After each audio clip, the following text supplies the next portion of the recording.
Hey, let's kick this off. Jim Weaver is the Secretary and State CIO. He leads the agency responsible for strategic IT planning in the procurement and delivery of IT services and solutions, as well as cybersecurity and efforts to expand broadband access and affordability across North Carolina. And on just right on the show right now, before we hopped on live, Jim told me he's a giant Yankees fan. So we're just going to throw that out there right now as part of his description. And in the words of Governor Cooper, Jim is a seasoned technology leader and manager. He's well positioned to protect the safety of all North Carolinians while helping to grow broadband connectivity. Jim is also an active member of the U.S. Armed Forces, previously serving in the Army National Guard in Washington and Pennsylvania, and currently serving in North Carolina. Jim, thank you for serving, and welcome to Tech Tables. Thank you. Looking forward to the conversation, and like I said, diehard Yankees fan. diehard Yankees. I brought out the Red Sox. Anytime you want to come and kiss the rings, let me know. The recent rings, or? As you can tell, Derek Jeter is very much a fan favorite, so love the captain. Yeah. I love sports in general, and I love the banter. We will at some point have to pick up this fun conversation in person. Before we jump into today's episode, this podcast is sponsored by Verizon Public Sector. Verizon is redefining the front line for first responders, educators, and K-12 students. As a high school basketball coach, I work with student athletes all the time, and I love the important mission Verizon is filling at the federal, state, and local levels, working across to close the digital divide by investing in high-speed internet infrastructure, access, and affordability across the nation. To learn more about Verizon Public Sector, head to verizon.com/business/solutions/public-sector. Let's kick it off today. Governor Cooper's number one priority for you, broadband. Now, broadband is critical because it provides high-speed internet access to the citizens across North Carolina. And we're in a mobile-first world, right, where 5G is super critical. But as I was researching North Carolina, there seems to be a bifurcation between the urban and rural areas. I heard you on a podcast or two before talk about this. There's about a 60-40 makeup between the urban and rural areas within the state. Can you break down how you're thinking about deploying broadband to the entire state? First and foremost, I think it's important to note that the broadband problem in North Carolina is an entire state problem. It's not just a rural problem. It's also an urban problem. It's also a suburban problem. You can, amazingly as it is, here in Wake County, which is the largest county by population size in North Carolina, you can go to southeast part of the city of Raleigh and have nothing. And then likewise, that same type of situation exists across the rural areas. North Carolina, interestingly enough, I think is the second state as far as ruralness, if you will, in the country. And we also have geographical challenges here in North Carolina as well. And we're not as mountainous as you go to the western part of the country, but we do have some sizable geographical features here in North Carolina that do make it challenging at times to get fiber to all parts of the state. So we're really looking at this as trying to address this as a holistic problem. And so here in North Carolina, we talk about we're not talking about 25/3, which is how the FCC has it currently defined. We're looking at a minimal of 100 down and 20 up. So 120, if you hear me say it that way. And that's not a moonshot, right? That is something that is very much achievable, but we have to get there across all North Carolina. So we look at areas of the state, we look at underserved, that is those that are not hitting the 120 threshold, and then we're looking at served areas as well. Where what can we do to improve? Ideally, we love to see a gig symmetrical at least all over the place, but we know that we got a lot of work to get there to make that happen.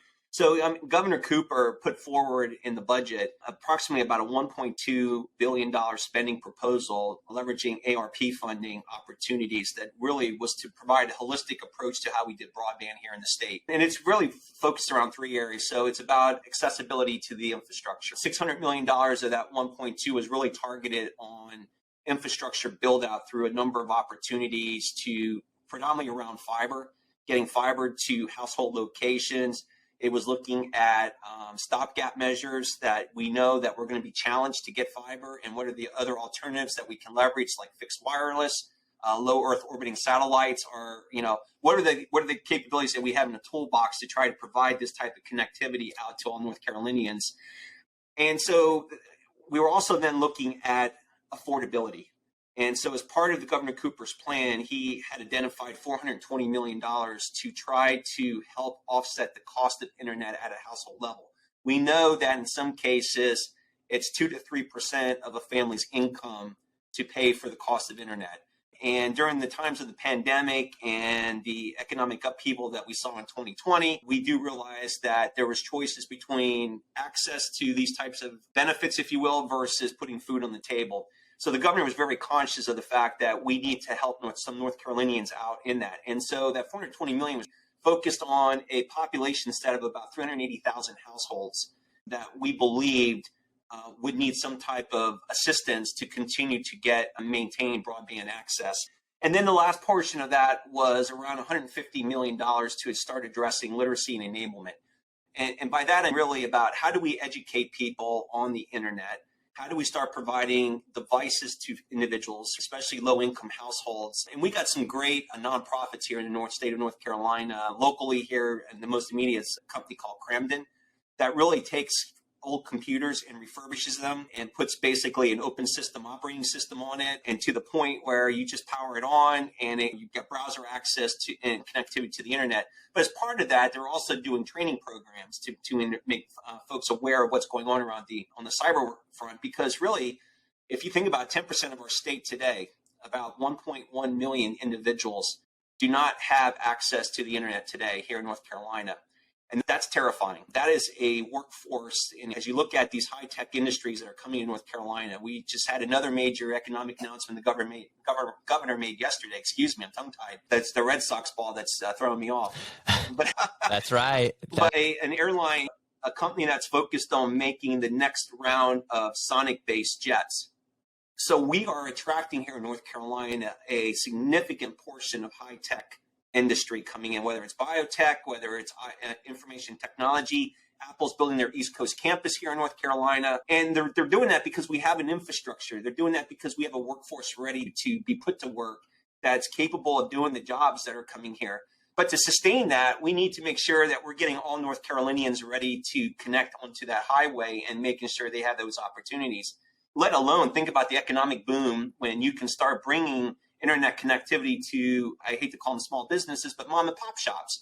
When they can start selling their wares and their materials across the internet, that brings a lot of tax value and benefit back in. When you think about rural North Carolina and the agriculture industry, IoT, whether it's soil sampling, whether it's husbandry, veterinarian services, you name it, IoT can do a lot of things. Telemedicine and telehealth tech capabilities. As we're starting to see the shift away from some of the urban buildup areas and moving slowly, and it's our older populations that are moving away from the cities and heading to the rural areas. Rural hospitalization or hospital systems only have so much capacity. But if you can use that local hospital system in conjunction with the more build-up health systems that are probably around more of the metropolitan areas of the state, now you have a totally different healthcare experience, but that you need that connectivity to make that happen. So we recognize this whole thing. And then woven into this really is a whole theme around equity. We know a digital divide exists here in North Carolina. And so we know in our state that right now 76% of white households are more likely to have a high-speed internet subscription. That number drops down to 68% for Latino communities. That number drops down to 64% for African-American communities. And that number even drops down further to 57% for Native American communities. So the governor's challenge to us is I would like to see 80% across all racial subdivisions in the next, hopefully by January 1st of 2025 when his administration ends. But he really wants to put a significant impact across all the racial subdivisions so we can start addressing equity in a different manner than what has happened in the past. The other component of this too then is the governor, as we saw in 2020, the governor really recognizes the impact to education as relates to the need for high-speed connectivity. And so the other challenge he has put in front of us is around, he wants all households in North Carolina with school-age children to be connected, 100%. And so we have these very well-defined objectives that the governor has laid out in front of us to go get it. Unfortunately, we had this little process where it took a while for our budget to get processed here, or passed in North Carolina. And so instead of July, it didn't occur till November. So we got set back a little bit in our time frame. But now we're getting ready to start rocking and rolling. And actually on Monday, we're going to be opening up the first part of the affordability piece. And by the way, I should say that while the governor had asked for $1.2 billion, the legislature basically appropriated us just a little bit south of $1 billion. But they recognized the importance of the build out of the infrastructure and they recognized the importance around literacy and enablement. The door did not get closed on the affordability piece, but fortunately on the federal side, we have what used to be the emergency broadband benefit, which is now moving to the ACP program. Unfortunately, EBB provided $50 of a subsidy to subscribers. ACP now reduces that amount to $30. So I know the governor is extremely concerned that as this transition occurs in March and go from $50 to $30, when we're seeing the average price point for internet service right now being around $57, is there going to be fallout of some North Carolinians and not being able to afford the internet? So while the General Assembly did not close that door on the piece of affordability, we're going to have the doors open for us to come back and have a conversation, but we're going to have the metrics and the data to show why this is extremely important. But the good news is that at least the General Assembly, the legislative front, and other stakeholders are recognizing the importance not only about building it out, but we have to be able to afford it, and we have to know how to use it with devices that are capable of doing it. Now, as you talk about mobility, and you'll hear me talk about, in the telco world, we talk about last mile, that run, if you will, from middle mile to brick and mortar location. We're in a mobile world, and we should be talking about connectivity to the last user. And you'll hear me use that terminology as far as last user. And so we have to recognize that we have to get connectivity to devices and not necessarily to a brick and mortar location. So while right now today we're looking at delivering connectivity to households at addresses, we do know as we evolve and mature in this opportunity, we're going to have to start looking more at the wireless component and how do we start enabling individuals wherever they're at, whether they're at the mall, they're in their front yard. Schools now, as we've seen, aren't necessarily a schoolhouse. Our world has changed a lot because of COVID. And so we have to look at delivering service where and when the individual, wherever they're at and when the individual needs it. And so that's where some of the exciting things around 5G come into play. I'm really looking forward to seeing that. I know a number of you met Verizon's our sponsor. There's other telco suppliers that are very much into the 5G arena. And we really want to look at how can we start doing some things with 5G. And I think 5G has a lot of applicability in the urban environments, probably more so than the rural areas. But nonetheless, we want to be able to add 5G into our toolbox as we're looking holistically across the state and seeing where those opportunities can come to play. That was fantastic. There was a lot there. You had mentioned the 1.1 million individuals in North Carolina who do not have that access. And when I think about, there's those two parts, and you hit it perfectly, right? There's the literacy and then the enablement, right? There's hardware, and then there's a people piece where the infrastructure needs to be set up so that people can actually hop on and we can actually close that divide that's happening right now. And since I work with high schoolers and I take these van rides with them, I know that there is a divide, and I work with these kids and I work with their parents. Some of their parents don't speak English, and because I have to check in with them on grades, I'm like, hey, we got league play coming up and your grades are this. What's going on? We got to close the gap. Coach, I only have on my phone half the time, or I don't even have a phone. I have this old iPad or whatever, something the school gave them. And I'm like, okay, so we need to go get you this. We need to get this in motion. There's a real gap across the U.S., but I love how you laid it out. Where I live in Raleigh, I have 220 down and 20 up with about 17 nanoseconds of latency, and I'm complaining. Yeah. And I feel guilty doing that because I've had some colleagues, as I'm mentioning this, and they quick did the speed test and held up their phone, and they were getting 3 down, 1 up, and I'm like, oh my, I just know what the end, and I can see where I live, and I'm an early riser, and that goes back to the military, but come 6 o'clock, I start seeing latency. 6 in the morning, and as the day, and so you can see that, and so it's just quite interesting. And again, I'm happy that I have the speeds I have, but my goodness, if I'm there complaining about how slow it is, I can only imagine what somebody's there watching paint dry, waiting for connectivity. And that's not a good experience for our children to have in learning. If kids are sitting there watching the screen paint and waiting and watching things spinning, their mind's going elsewhere. They're not focused on their studies and everything else. And I know when I was a child, if God loved my mom dearly, but if it wasn't for my mom, I could have probably had a different outcome. But she was able to keep me focused. But in today's economy, most of the time, there's probably times where children are at home without parents being there. And if they're not engaged in this world, I can see very easily why they're going off and playing a game over here or doing something that keeps them going and keeps them active. And if their schoolwork is just watching paint dry, it's not a good experience. And we can do better. We have to do better. And we're at this transformational moment in our country, in our state's history here, where we can make a profound difference and for the next generation or two. And at the end of the day, really isn't access to the internet. That's almost like it should be an essential as you look at today's society and where we're at. And to have as many North Carolinians as we do that currently do not have access to sufficient bandwidth to do what they need to do, it's just atrocious. And very fortunate that the governor, again, his number one priority to me, he made that very clear at the outset. And the legislature recognizes the importance of broadband connectivity too. And that's evident by the funding that they provided to us. So this kind of brings up an interesting question for me is when you think about your team, and you've had the privilege and the honor of serving both in the state of Washington and now North Carolina. And I heard you say on another podcast that it takes a village to make anything great. So I was wondering, hey, what does it look like? I think you said the term is up January 1st, 2025. So you've got some really good time.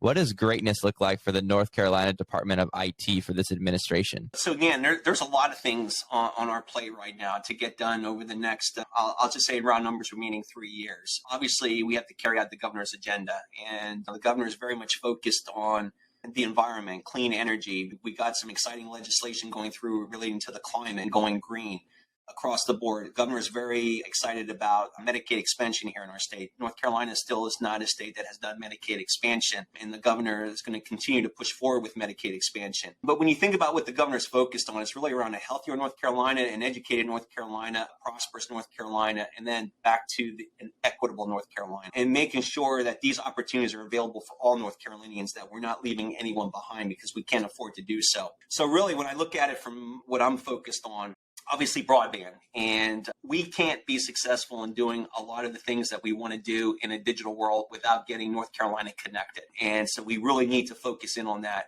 Cyber, we're very much have to be aware of the cyber activities that are going on as we respond and protect the state holistically from a cyber aspect, but then also as we look at our residents, our businesses, our tourists or visitors to the state as well, and making sure that they have a safe experience here in North Carolina. We have to start looking at privacy as well. And in December, we hired our state's first chief privacy officer. We got a phenomenal, talented lady, Cherie Givens, here in our state now, brings a world of experience from the federal side, from being a federal contractor as well, working with DOD, CDC, a bunch of other entities and three-letter agents. It's just a win for us here to have such a talented individual coming to North Carolina to help us get and launch a cyber or a privacy program here in the state. And then lastly, we got to talk about getting to the cloud and starting to unlock the potential of what cloud computing can bring to the state here as well. And I talk about these four things because I refer to them as the four pillars for ultimately what we need to do, and that's called digital transformation. Here in the state, the pandemic has really forced us to get online in servicing the residents of the state. We're not digital. We very much have focused on here's our services and this is how you consume them. But we really need to flip the paradigm and think about it from the North Carolinian aspect. And how do I engage with state government? How do I engage with local? Because really at the end of the day, a resident of our state is engaging government because they're in need of something. They shouldn't have to figure out how to navigate. Is it local government? Is it my city? Is it my municipality? Is it my county? Is it the state? They're in need of a service.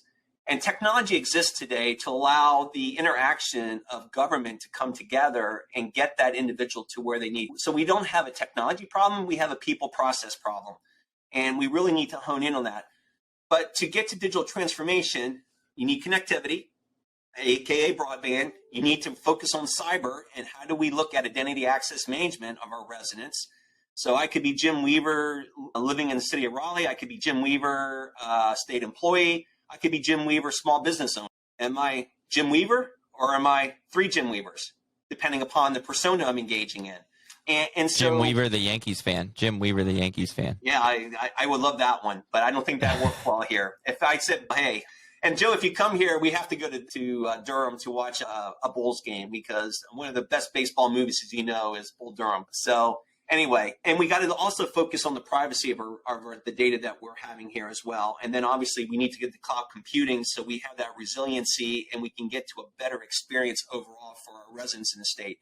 So really, as we talk about digital transformation, it's got to be focused on a North Carolinian. It can't be focused on a particular agency or a particular agency of services. And we need to start getting folks to think a little bit more as to who we're trying to service and how easy are we making their ability to engage in government and give them to a better experience. I was always fond of saying I'm trying to, provide the Amazon experience with Domino's Pizza. As we all go out to Amazon, Amazon already knows how to market to me and what it is I'm looking for. So I'm not having to go through everything to figure out where I want to go. But what's fun about Domino's Pizza is I can see where my pizza is in the process, right? So I'm getting that instantaneous feedback, if you will. And really that we've got to start engaging our residents and our businesses a little bit more differently in that regard. And I throw business, everybody wants to focus on residents or citizens. I also throw our businesses because the more business friendly, this state's going to continue to grow and business opportunities. And like I said, there's rarely a week that doesn't go by that the governor's not making a major economic announcement here in the state of North Carolina. It's just phenomenal, the growth that this state has continued to undergo. And it's been shown by the census data and everything else. We were the sixth largest state growth. We grew almost by a million people from 2010 to 2020. We were only behind, obviously, the big four, and then Georgia, and then North Carolina was number 6. So there's a reason people are coming here to this state. And again, we want to make sure that we're continuing that because this state's viability is based upon the economic impact it's going to have and those revenues that it generates to allow not only Governor Cooper, but maybe future governors to be able to go do some other things and really start addressing educational opportunities in those other areas that we talked about around health, education, and prosperity for our residents. I love that. Okay, so speaking of taking a village, I am really excited. I am launching a new series called the Tech Table Sweet Talk series. These are small, intimate conversations happening live across the U.S. in presidential suites in hotels starting Thursday, April 21st. The first one's going to be in Phoenix with Arizona State CIO J.R. Sloan. Many of you've been on tech tables before. Arizona Department of Education CIO Elizabeth Neely, ex-CSO for the state of Arizona Doug Lang. Most of these are all ex-tech table. We love him. They've been asking me to come to Arizona, Doug's actually now the director of IT at Choice Hotel Groups. Goodyear, in the city of Goodyear in Arizona, CIO Justin Fair. Plus I got 4 other special CIOs, only 8 vendors in the audience. I'm only selling 8 tickets, so 16 people total. Live podcast. I love it. It's going to be a ton of fun. So presidential suite recordings. It's going to be a blast. That's Thursday, April 21st. And then lastly, I recently just confirmed Mandy Crawford. She's been on Tech Tables 3 times, but bless her heart, she's coming on again live. She's a CIO for the state of Texas. One of my favorites also. And Wednesday, May 18th in Austin, Texas, we're going to do that. Jim, do you want to come? Do you want to come May 18th? I would love to have you come to Raleigh. You can only go to Phoenix during certain times of the year. You can come to Raleigh here year round. And so I would welcome you to come to Raleigh. We could do something similar here. And again, one of the benefits here at Raleigh in this part of North Carolina is we got the Research Triangle. And we got major universities sitting around us. We got major IT vendors sitting here in this area. It's phenomenal, the talent level. Now, what the converse of that is, unfortunately, is we're also in a labor market. So as we're looking at IT professionals, an IT professional can basically dictate where they want to go and who they want to work for. There's that much competition. We've seen already where help desk technicians are leaving state employment to go to private sector. I won't tell you how much, but I will say substantial raises. So that's how much this is a talent-starved area because of all the vastness that's going on here. But we got SAS, we got Red Hat, we got IBM, we got Cisco, we got NetApp. I could just go on and on with the opportunities that are here in our immediate area. So Joe, come to Raleigh. Come to Raleigh. Mandy, I tried to get Jim to come to Austin, but he wants me to come to Raleigh. So I'm gonna come to Raleigh. Me too, because we still need to have a barbecue cook-off, and she exactly knows what's going on there. But there's a challenge between North Carolina barbecue versus Texas barbecue. We talked about that. Yeah, we talked about that. Okay, I will ask Mandy if she will come to Raleigh. Yeah. So, my colleague down there in Texas, Mandy, is doing some phenomenal things, and it's just great to watch the great work that she's got going on in Texas, and some of which is what we're trying to replicate here in North Carolina as well. So, as our community, and we will leverage each other fully to get to the outcomes that we need. So I love the great work that Mandy's doing and value her insights as we move forward. Yep, love it. Interested. So if anyone else is interested in having this Tech Table Sweet Talk series come to a city near you, just email me, joe@techtables.com, and we will make it happen because I love in-person events. And so I was trying to figure out how I can make this happen on a smaller scale. I think once you get past 16, 20 becomes a little harder, but I think smaller, intimate settings are really good. And shout out to Rob Lloyd for pushing me to come up with this. He's the ex-CIO at the city of San Jose. He was asking for that. Jim, you got a unique background being the Washington State CIO before heading to North Carolina this past year. I know folks would love to hear, what are 2 to 3 lessons that you could share for aspiring state CIOs? First and foremost, if you've been to one state, you've been to one state. Each state has different operating models. Each state has different authorization models that are in play too. So when I look at Pennsylvania and how we were able to interact and some of the things we were able to do, going to Washington was night and day. And in Washington, very fortunate, had worked for a Democratic Governor Inslee. Again, thankful for the opportunity Governor Inslee and his administration provided for me. Getting to work with the Washington legislature, which was 2/3 Democratic as well. So Washington's very much a blue state in that regard. But what was really, there's some fundamental things that you need to be able to do. And first off, our business is about relationships. It's not being about the smartest person on information technology issues, because if you think you are, you're missing the boat. There's a reason why you have our supplier community that's here. There's a reason why you have the great teams that are under you as well. But at the end of the day, our business is about relationships.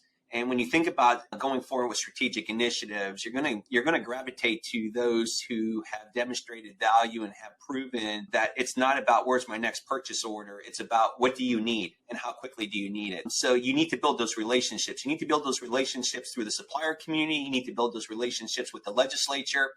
And you need to build those relationships across your peers in the cabinet as well. And North Carolina, and to some degree, Washington had it too, where you had separately elected. So in North Carolina, we also have separately elected. And when you think about Secretary of State and the Department of Public Construction, the Superintendent, Department of Insurance as an example, and I can go on and on, that form up the Council of States. They're part of the executive branch, but they're not part of the governor's jurisdiction. And so it's interesting that in Pennsylvania, the executive branch was well defined. We only had the treasurer, the auditor general, and the attorney general were the only separately elected. The rest of the government was under the governor's jurisdiction. When you went to Washington, we had basically, when you looked at all the agency boards and everything, there was 105, if I remember correctly. Then the number might have shrunk or increased since I've left. But you had the executive cabinet, which is about 26 of us. Then you had the small cabinet, which was the smaller agencies. And then when you had everybody together, but a different style, different operating model, different authorization environments, and from here living out on the West Coast as well. Coming back to North Carolina, it's a little bit of both, which is interesting as well. But at the end of the day, it's about building those relationships, and that is so important in our business to be able to get things effectively done. Again, when we talk about people, process, technology, it's not about the technology. It's got to be about the people and the process. Again, we're leaders, we're mentors, we're educators. You think about all those types of things, and you need to be able to ask the right questions at the right time. But like I said, and I'm fond of saying I'm not the sharpest tool in the shed. And so there's a reason why I'm looking at my team. The other thing is make sure you're creating a diverse as well. Diversity in thought, diversity in gender, diversity across racial subdivisions is extremely important as well, because everybody thought like I did, God help us. Appreciate open dialogue. And as I'm fond of saying, we can agree to disagree, but I will entertain a healthy discussion as to why you think we should go in a different direction. And I will tell you, probably 60, 70% of the time, I'll sit there and say, you're right, didn't think of that. Yeah, let's pivot. But you have to create that dynamic with your staff and your team that encourages those kinds of conversations and not have I guess technically it's a blue culture type environment, but you don't want to be directive. I'm fond of saying that the military, for all the structure and command and control is a very agile organization at the end of the day. And some people just look at me like, what the heck's he talking about? But when you have a mission occurring, the individual who's in charge of that mission is empowered to do what they need to get done. So you can have a sergeant on the ground telling a colonel flying a fast mover, drop the ordnance here. And it doesn't have to go through 15 different channels to get to that person. And so we need to also have that agility in our organizational structure as well, which is the bureaucracies don't like. But it's really at the end of the day, you need to see and hear what's going on at all levels of the organization. And my team knows that I'm going to go to the person where I know the answer can be found at. I don't need to go through 3 or 4 levels to get down there, because all I effectively did was wasted their time to get an answer. And that's no value to us as well. I got them working on important stuff. And if I have a quick question, why should I have to go and bother them to get to the answer that I know where I need to go? So I think those are some of the highlights here. It's about people skills more than it is about technical skills. Now, yes, you need to be technical sufficient or proficient. But again, don't focus on the technology stuff. Learn the businesses of the agencies you're supporting, and talk to your colleagues across the cabinet or your colleagues at your level in business terms, not in IT terms. You will be amazed of how quickly you get invited back to the big kids table, as I like to call it. Oh, yeah, that's great. The big kids table. Okay, so 2 to 3 lessons. First off, relationships. You had a great quote. You said, our business is about relationships. I love that. And it's people and process. Mm-hmm. And that is just so important. I actually, even as a coach, I preach having relationships are the most important thing on the team versus mastering the X's and O's, because the X's and O's always break down in a game. It always breaks down. And if they have the relationships, it's just wonders to see the kids just fall into the right spots and everything. And so I love what you shared there. And it's that key word called trust, right? At the end of the day, as a coach, and again, as we talked in the past, I coached rec ball as well. When the kids trust, it's not about X's and O's. Anybody can diagram X's and O's and do things. John Madden made a career of it on the teleprompter. But at the end of the day, it's about trust. And in that moment in time that you're trying to do the right thing at the right time. And that folks believe that's what and as we know, it doesn't always work out. So fail is the first attempt at learning. Failure is not a bad thing. It's a phenomenal learning experience. Yep, I'm 100% with you. As we're wrapping this up, I know you grew up watching Big East basketball, and so I always love drawing parallels. You've probably heard of this episode of between basketball and IT teams. What do you see on the basketball court that translates very well over to the teams that you're leading to? Again, as you look at a basketball game as an example, I would go back to the word agility, right? You can have a scheme, and you can come into with a game plan. You're going to run a certain scheme. You're going to do this against a particular team, whether it's a 1-3-1 extended, you're running a box and one, all those kind of different things. But at the end of the day, you don't know what the other team's going to do to you. And so the basketball, and even the sports analogy, it's a game of adjustments. And as we sit here and create strategic plans, as we sit here and look at very tactical plans, you still need to go and make adjustments because there's so many unknowns out there. One of the things we look at here in North Carolina is we have our employee performance process. And what has happened in the past is that projects employees were working on were woven into their performance plan. And when I came here, I said, why? An employee's success should not be tied to a project, because there's so many things that outside of an employee's control that can derail a project. Why are we holding our employees accountable? Now, for their work on the project, I get it.